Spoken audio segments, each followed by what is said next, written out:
So Genesis chapter 4.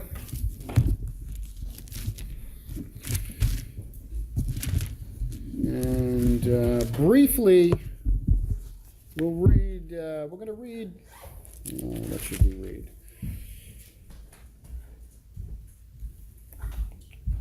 We'll start in verse 17 and read through the end of the chapter. Would somebody like to read chapter 4, starting in verse 17 through the end of chapter 4? Cain lay with his wife, and she became pregnant and gave birth to Enoch. Cain was then building a city, and he named it after his son Enoch. To Enoch was born Irad, and Irad was the father of something, and something was the father of Methuselah, and Methuselah was the father of Lamech. Lamech married two women named Ada and the other Zillah. Ada gave birth to Jabal, who was the father of those who live in tents and raise livestock. His brother's name was Jubal. He was the father of all who played the harp and flute. Zillah also had a son, Tubal-Cain, who forged all kinds of tools out of bronze and iron. Tubal-Cain's sister was Naamah. Lamech said to his wives, Ada and Zillah, listen to me, wives of Lamech, hear my words. I have killed a man for wounding me, a young man for injuring me. If Cain is avenged 7 times, and Lamech 77 times. Adam lay with his wife again, and she gave birth to a son and named him Seth, saying, God has granted me another child in the place of Abel, since Cain killed him. Seth also had a son, and he named him Enosh. At that time, men began to call on the name of the Lord. All right, so we kind of got into this text last week, and we talked a little bit about Lamech. What did we say about Lamech? What's going on with this guy? He married two women. Married 2 women, yeah. He went beyond the sin of his grandfather Cain, and he boasted about it. He was proud of it. If the curse on Cain is this much, it's going to be even more for me. Yeah, interesting that it's he's going beyond further than anybody else at this point. Not only is he going to have one wife, he's going to have 2 wives. This is the first occasion that we find biblically of anybody having more than one wife. What was the standard that God had set up, that Jesus refers back to? What's the standard for marriage? One man, one woman for life. Why is it one man and one woman? They become one flesh. They become one flesh. Yeah, absolutely. That's what God created, and it's a picture of Christ in the church. Christ and the church. See, there's a lot going on with that idea of one man, one woman. Christ is a faithful husband to one. The church, right? There's only one bride, the bride of Christ kind of idea. And so marriage is always meant to point to Christ in the church. Christ and the church. Ephesians 5. That's right. And Paul will quote Genesis chapter 2, where it talks about that. So here we have a man who's going beyond that. He's going to take now 2 wives, which certainly destroys the picture of Christ and the church and all that. But it's further than that. It's more than that. It's a deviation from God's original intended plan and purpose, right? And what is sin? Transgression. Transgression, a deviation, a moving away from the standard that God has set up. And so here we see that. And he goes beyond even the marriage. There's more that happens with Lamech. Lamech is now boasting about his sin, isn't he? He's talking about Cain. You know, if Cain's going to be avenged this many times, I'm going to be avenged even more, because look at how bad I am. And we talked a little bit about this last week. Are there people that go around and boast about how bad they are, how wicked they are, how much ungodly things they do? Yes. Yeah. Well, it's in music. A lot of the modern music, you can hear people boasting about how many people they kill and shoot and stab and this, and how many women they have, and how much, how much drugs they do, and alcohol, and all, right? It's all about how bad can you be. In fact, it's kind of a cool thing to even talk about sin in the world. You'll see people, and they're I'm trying to think of something that I've seen. It's not coming to mind, but people will boast about this is sinful, and they kind of put it on their page or whatever, and they're just enjoying, they're reveling in how wicked they are, And here's the start of it. Anyways, here's the boasting of it, right? Here's the beginning. We've got a man. These people go back to their father Lamech, right? In a spiritual sense. They go back to this guy, Lamech, who's going beyond. And so we see here that sin is super destructive. And it affects not only the individual, it affects who else? Everybody. We talked about this last week. It affects the home. You've got husband and wife relationship that's broken. You see that in Genesis chapter 3. You've got the immediate family, brother and brother. There's a breakdown there. We've got the first murder. Cain kills his own brother. Now you've got polygamy here with Lamech, and you've got a boasting about murdering and how wicked I really am, and look at how great this is that I'm, just kind of reveling in that. And as the generations go on, you just see a progression in these lines of wickedness and how bad they are. So that's what's going on there. Anybody got anything else that they want to mention or bring up with Lamech and his kind of his example there? Not only in the reveling in that, but also he seems to be boastful or proud about it. Yes. And God resists the proud, but gives grace to the humble. Yeah, good point. Yeah, absolutely. So this guy is like completely opposite to God in all kinds of ways, right? He's proud and boastful, and God resists the proud and the boastful and all of that. Not a good guy. But we can see a picture of the world today and people today in this guy, Lamech. We can see he's kind of the root to some of these more modern things that are going on today. I had a question, kind Sure. of going back a little bit in the last week that we did hit on in verse 17, that Cain had a wife so God saw to his need to have a wife, what would have been one of his sisters, I guess, Yes. to go with him, that he might multiply, I guess. I don't know, I find that kind of peculiar after his punishment. And Well, whether or not, we're not sure if God provided the wife, right?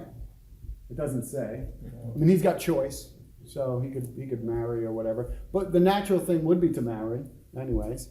So yeah, we don't know what God thought about that relationship we don't there. know about the girls because the Bible really doesn't speak to them. No, it doesn't. So we could look at some speculation there. The one thing we can't speculate about is that he was married, and likely it would have been one of his sisters. Depending on how much time goes by, could have been a niece or something like that, but it would have been. And it's a good point that you bring up, at least in the sense of talking a bit about where did Cain get his wife, because that's an objection that people will raise who are skeptical of the Bible. They'll say, well, where did Cain get his wife? Because they'll look and they'll just say, well, it was just, Cain and Abel, that's it. It doesn't talk about anybody else. Well, it does. Later on it says they had all kinds of, sons and daughters and that kind of stuff. It's focusing in on two individuals, Cain and Abel, and they're discussed in detail, but Adam and Eve would have had more children, and their children would have taken and had marriages and children and all of that. It's not an issue until you get to the law where you can't marry close relatives. The law of Moses says you're not to marry close relatives. And there's a biological reason for why that would be the case later on versus early on. Does anybody know why? Bad traits are amplified, but That's right. That's right. So early on, you've got Adam and Eve. They would have been perfect as they're passing on their DNA and all that kind of stuff, mutations or whatever. They would have accumulated, but it would have taken time to accumulate over a long period of time. And so it was fine for close relatives to marry. Again, one man, one woman was the standard. But then eventually what happens is if you get too close in your relations, biologically, you end up with a lot of problems. The children end up with all kinds of deformities and things like that because you are accumulating all the bad stuff, all the negative, stuff that's in the DNA and whatnot gets concentrated. So at a certain point, there has to be a separation there. So there wouldn't. Maybe so the reason why the states have laws in regards to that. Yeah, well, I think if you think about with America historically in the West, they would be going by kind of biblical ideas as well. But there's scientific reasons why it would be not a good idea, especially today. But you see that break when the Mosaic law comes in. God says close relatives aren't to marry, that kind of stuff. But prior to that, they would have had clean DNA, and it wouldn't have been an immortal thing so long it was one man, one woman for life, that kind of thing, one flesh and all that. So it's a good point you bring up. I don't know about the whole marriage thing, but at least we get to talk a little bit about that idea of where did Cain get his wife. If anybody ever says, the Bible's wrong or whatever, where did Cain get his wife? All you have to say is it was probably one of his sisters. That'll open up the door for all kinds of conversations. You get a Bible study going at that point. Anything else that we did? You're welcome to bring stuff up that we maybe didn't touch on or anything like that. But if not, we're going to move on. Any questions, thoughts, comments on what we looked at? I have a question. Yeah, go You for it. talked about how, which I've noticed further reading, that it doesn't mention the daughters often, but it does occasionally. Yeah. And then a lot of times they're not really mentioned again. So do you know what the significance is of naming, like in the next couple books, it talks about hundreds of people, but then I haven't really seen a lot of them repeated. Mm-hmm. So do you know the significance of why certain names are pointed out? Well, sometimes there's something important. There's a significance of why a woman would be pointed out. Whether or not I'd be able to answer what that significance is, if you look at the genealogy of Jesus, there's a couple women that are pointed out in his genealogy. You've got Rahab, and the reason they're pointed out would be for a great study to look at. But they're sinners. They were not only sinners, but they were foreigners. Rahab was a prostitute, and she was a foreigner, and she comes into the family, into the line of Christ. She wasn't even a pure breed, if you would kind of look at it that way. Some of those kind of things, especially in Jesus's lineage, when you see that kind of thing, first of all, it's pointing out that women were important. There's some important things in there, that these women were special and unique in some form or fashion. But it's also pointing out, I think, in Jesus's lineage, that God is the God of all people. God is not a racist. Sometimes people think and they look, God was just interested in the Jewish people, the Israelite nation. Well, the fact is, when God calls his people out of Egypt and makes them into a nation, it actually says it was a mixed multitude. They weren't pure, but they were Israel. Israel is really kind of this idea of the people of God. So God's not a racist. God is really, and you have to match that with when God says, don't intermarry with some of these other nations. And there's reasons why. They were pagan and they worshiped these false gods and stuff, idols. And typically what happens is the women lead the men off. They do. Look at Solomon. Solomon had many wives, and he gets led astray, right? He follows after his, the women or whatever. So women have a very influential in the life of their husband. So there's different reasons. But anytime you see a woman pointed out, you're right. There is something maybe to pause and look at. You're not always going to be able to know why, but sometimes you'll be able to get a clue as to what's going on in there. But yeah, no, it's very, very good to observe that, because the reason that the men are pointed out is because why? Because that's the lineage. Lineage passed down through the father, not through the mother, right? It's the same, it's changing now, but even in modern times, typically, does the wife take the husband's name or the husband take the wife's? Now that's all up in the air now, right? But still, typically, even today with the crazy world we live in, typically the wife takes the husband's name. The family line is passed down through the male.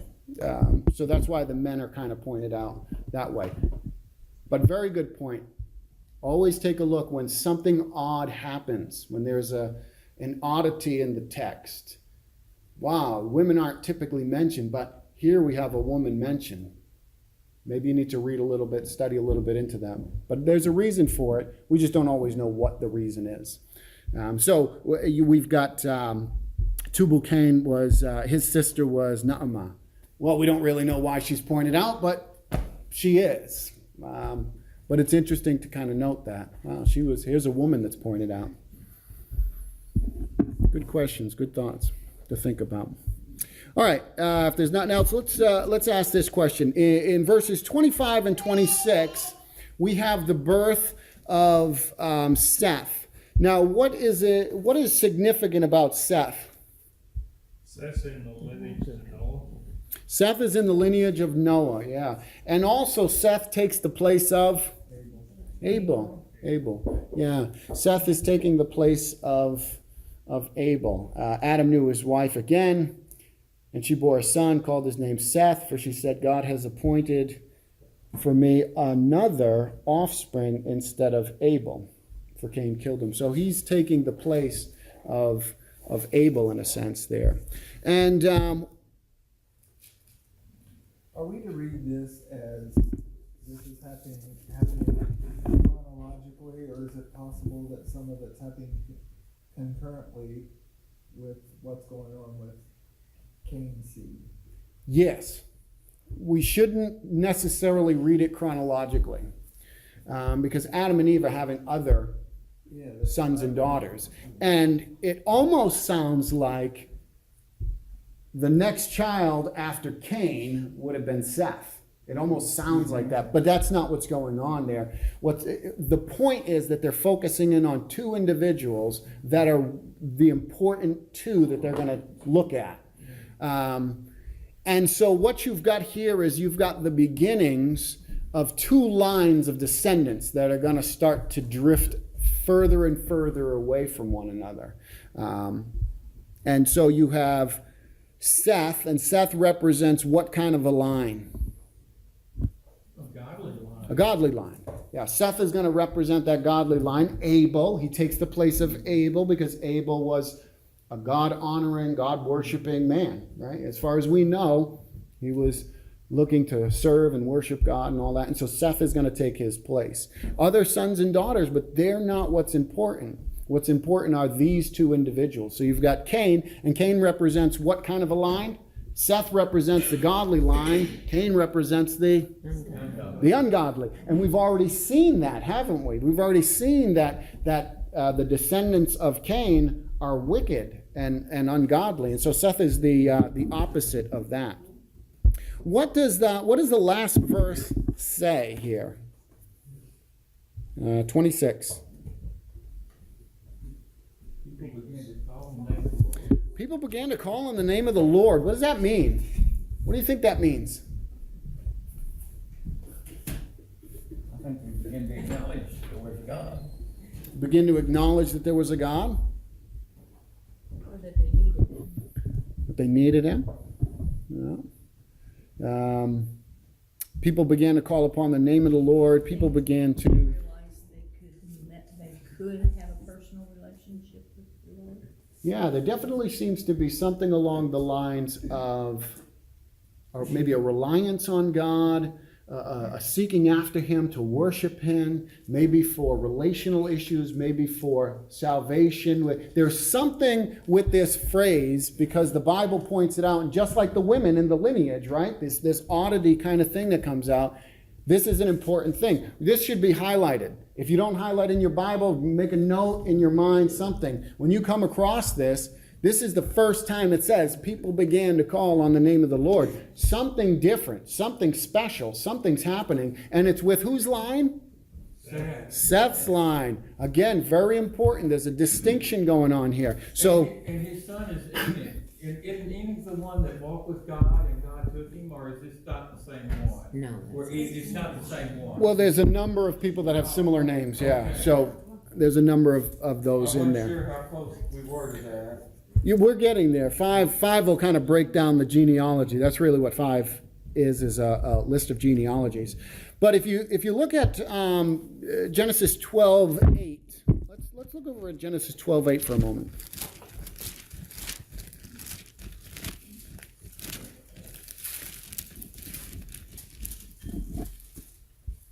Somebody have 12:8? You want to read that real quick? Mary moved to the hill country on the east of Bethel and pitched his tent with Bethel on the west and Ai on the east. And there he built an altar to the Lord and called upon the name of the Lord. Okay, so we see that phrase used again, right? And it's in relation to what? East and west, it seems like. Well, it's in relation to him building an altar. It's sacrificial. There's something going on again. Worshiping, sacrificing. There's some kind of an altar built, and he calls upon the name of the Lord there. We don't have to look at all these. It's a number of times in Genesis we see this. In 1 Kings 18:24-26, you've got the display between the God of Israel, Yahweh, and you've got the pagan gods and Baal and all that. And they're encouraged, this whole fight goes on, and the pagans are encouraged to call upon the name of their idols, their deities, see if they're going to respond and call upon the name of the Lord, and which God is going to respond there. So there's again this idea of an active God, a worship of God, something along those lines. In Acts chapter 2:21, as well as 1 Corinthians 1:2, we've got this idea of whoever calls upon the name of the Lord will be saved. So again, it's this idea, there's something with this idea of calling upon the name of the Lord. Seems to be connected to salvation in some form. It seems to be connected to worship. Not seems to be, it is. It's connected with salvation. It's connected with worship. It's connected with seeking out God in some form or fashion. And this would obviously be seeking out the Lord from the heart. Not like Cain. Remember Cain? He was a church-going, kind of money-giving kind of guy, right? He did the outward, but his heart was far from God. So these people are different. There seems to be this idea of seeking them from the heart. They're seeking God from the heart. So they're true worshipers. They really they desire to live their life for God, maybe crying out for help at times, seeing that they can't do it on their own, that kind of idea. And that's important. We want to continue to think about this line of Seth and what they're doing. So in Genesis 4, we see that we have the breakdown of the family. We have the first murder, Cain killing his brother Abel. We have the wicked man, the wickedness of man growing. We see Lamech. But we also see that not all of humanity has abandoned God. Seth is born, and his children are those who start to call upon the name of the Lord. And we're going to look at this break. Cain's line goes in one direction. Seth's line goes in another. Let's look at chapter 5 now. Now, chapter 5 is all lineage. That's it. That's all it is. So it could be boring reading, but it's important reading, and we'll talk about why in a moment. So look at chapter 5, verse 1. This is the book of the generations of Adam. Just a quick reminder, you're going to see that a number of times. That means there's some kind of a transition happening. These are the generations of, this is the book of the generation of, something along those lines. So this is the book of the generation of Adam. When God created man, he made him in the likeness of God. Male and female, he created them, and he blessed them, and he named them man when they were created. When Adam had lived 103 years, he fathered a son in his own likeness, after his image, and named him Seth. Who's the focus? Seth. Seth is the focus. The days of Adam, after he had fathered Seth, were 800 years, and he had other sons and daughters. Thus, all the days of Adam lived were 930 years, and he died. When Seth had lived 105 years, he fathered Enosh. Seth lived after he fathered Enosh 807 years, and had other sons and daughters. Thus all the days of Seth were 912 years, and he died. When Enosh had lived 90 years, he fathered Kenan. Enosh lived after he fathered Kenan 815 years, and had other sons and daughters. Thus all the days of Enoch were 905 years, and he died. When Kenan had lived 70 years, he fathered Mahulalel. Kenan lived after he fathered Mahulalel 840 years, and had other sons and daughters. Thus all the days of Kenan were 910 years, and he died. When Mahulalel had lived 65 years, he fathered Jared. Mahulalel lived after he fathered Jared 830 years, and had other sons and daughters. Thus all the days of Mahulalel were 895 years, and he died. When Jared had lived 162 years, he fathered Enoch.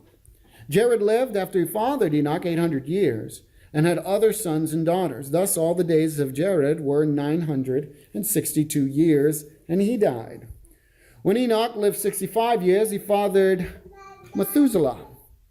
Enoch walked with God after he fathered Methuselah 300 years, and had other sons and daughters. Thus all the days of Enoch were 365 years. Enoch walked with God, and he was not, for God took him. When Methuselah had lived 187 years, he fathered Lamech. Methuselah lived after he fathered Lamech 782 years, and he had other sons and daughters. Thus all the days of Methuselah were 969 years, and he died. When Lamech had lived 182 years, he fathered a son, and called his name Noah, saying, out of the ground that the Lord God has cursed, this one shall bring us relief from our work and from the painful toil of our hands.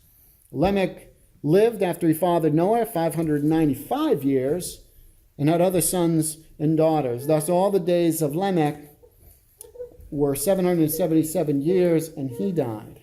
After Noah was 500 years old, Noah fathered Shem, Ham, and Japheth. Okay.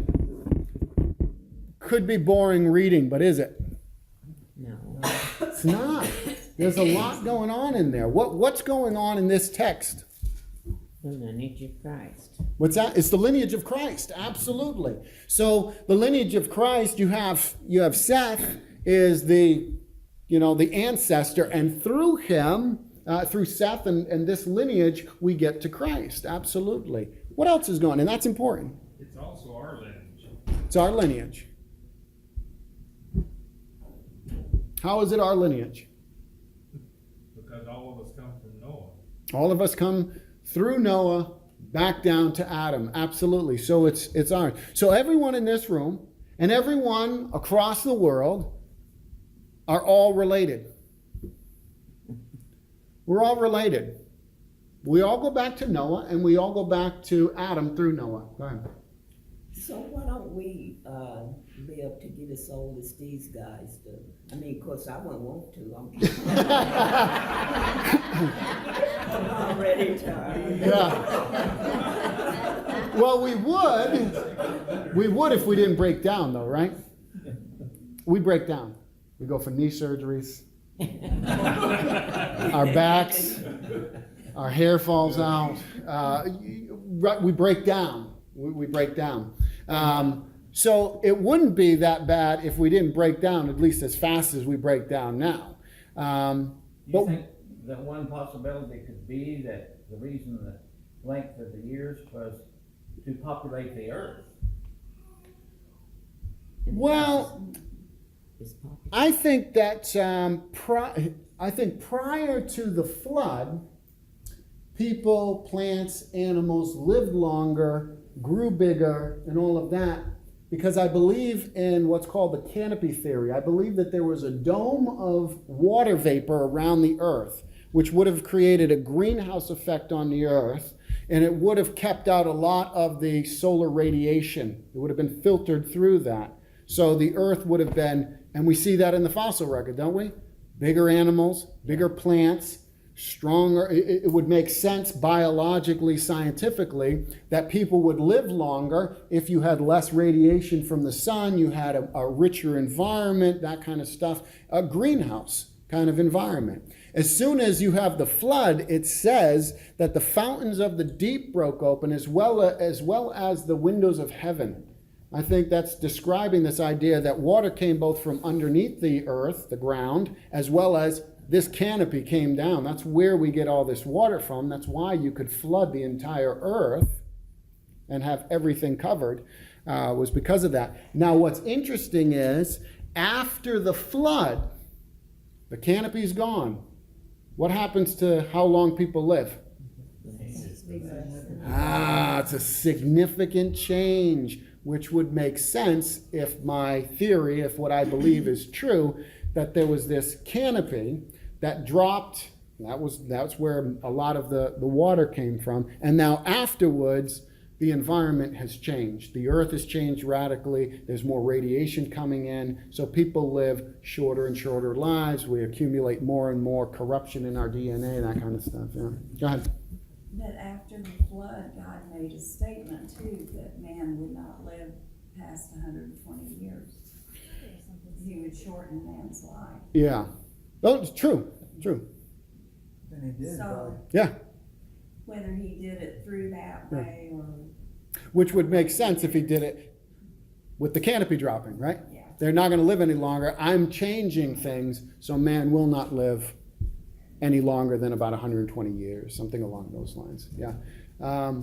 So I'm not suggesting that apart from God, this is what I'm suggesting is God did this. God brought the flood. God knew what he was doing, and he was going to lessen the lifespan as well at the same time. So there's scientific reasons, and of course, God was doing it. God didn't want people to live that long for whatever reason, but yeah. I heard a preacher one time say that they're working on this in science right now, and they're trying to get it to where people can live like way up in the hundreds of years. Mhm. And if God says that, he shortened man's life to 120 years, how do they think they can go beyond that? Well, how does one wicked, sinful man think he can live apart from God? I mean, it's, people who are apart from God are trying all kinds of stuff. You know why? Because they're afraid of death. Yeah. And you have something to fear if you're not in a right relationship with God. So prolonging life, that kind of stuff, yeah, of course they would want to do that kind of stuff. Cloning, all of that kind of stuff. Yeah, absolutely. Going outside the bounds of what God has kind of ordained. But but that's what man had been doing. Look at Cain's line. That's exactly what they've been doing, going outside the bounds of what God had set up, outside the bounds of marriage, outside the bounds of this, that, and the other. Yeah, people have departed. Go ahead. I've noticed here that most of the time it says that after like 130 years he had a son, or so many years up in the hundreds. Yeah, yeah. Like that. Were there children born before that to them, or was it at an old age before they become parents? Yeah, what do you think? There was children before that, I think, Yeah, because of Lamech. yeah. What it said about him having Ada and Zillah. Why? No, that was his wife. See, But, yeah, what's they had going a on son. here is, remember what I said, and this was the question that we talked with Tim, the point that Tim had brought up. This is not a chronological event in the sense of saying that, you know, this was the first child that they had, this was the second child they had, third. What's pointing out is what the lineage is going through. Enoch had many children, but this one is who we trace through Seth. Do you know what I mean? So if you looked at my lineage, well, my mother had 3 children, but you could trace through my mother, just through me, to Ethan. If you wanted to look at just my lineage, not talking about my brother or my sister. Does that make sense? This is a specific line that's going on here. They had plenty of children all over the place, but the point is we're tracing it through a certain person to get to Noah. And then he's going to say Noah had 3 sons, and the reason he's pointing out these 3 is because everybody's going to come through there and all of that kind of stuff. But for everyone that said they had sons and daughters, more sons and daughters, it's not that at age 300 he had his first child. That may not be the case. He might have had 50, 100 children prior to that, but this is the one through whom Noah comes. You see what I'm saying there? So it's not a chronological kind of thing. It's a who's important. We're tracing a line, a lineage of these people to get to Noah. Noah is the guy we want to get to. We don't want to get to Noah's, niece's, uncle's, aunt, Betty. We want to get to Noah. So it's through this one kind of line. It sounds like that, just like it sounds like Adam and Eve had Cain, and then they had Seth. But that couldn't be, right? Because then Cain wouldn't have anybody to marry, right? So there was multiple children going on, but it's this individual is important because of some reason. God wants to point out this person, and then they had this child who had this child. So that's what's going on there. So it's not a chronological thing. It's a specific lineage going through. Just like David. David had different children, but there's a lineage through which we trace up to Jesus. So that's what's going on there. We're over time, but I want you to think about this before we close here, and maybe we'll talk about it next week. Did you notice the repetition of a word? What was the word? What? Beget, yeah. That's not the word I'm looking for. Lived? What's the opposite of live? So-and-so lived so many years and then? Died. So-and-so lived so many years and then? Died. And then died, and then died, and then died. God said, in the day that you eat the fruit, you will surely die. The devil said, you're not going to die. Who was right? God was right. Over and over. Look for the repetition of these kind of things. Over and over again, it specifically says, and he died. There's the results of sin. There's the results of separating yourself from God. Even a godly line like Seth, they die. They die. They die. Now, there's one exception that everybody should have picked out because it's a shining kind of example of, whoa, so-and-so and so-and-so died. Walked with God and was not. Interesting. Died. Do you see that? So when we see those things, we want to stop. We want to pay attention to them. But for this week, they died. And they died. And they died. God told the truth. Satan was deceptive and told all his lies. But ultimately, God was right. The wages of sin is death, physical and spiritual. There's a physical death that happened, and there's kind of the bare. Does that mean that he didn't? Well, it means that he didn't die. Right. So that's what that means. We could explore that maybe next week. The text doesn't tell us. It does tell us he walked with God. So there's something there about walking with God that's different than every other, even godly person, every other godly person that walked. There's something different about what happened with Enoch Enoch walked with God and he was not, because God took him. Somebody said Enoch had walked so far with God that he was closer to God's house than his, and God said, why don't you just come home with me? Like Zacchaeus. Walking with God.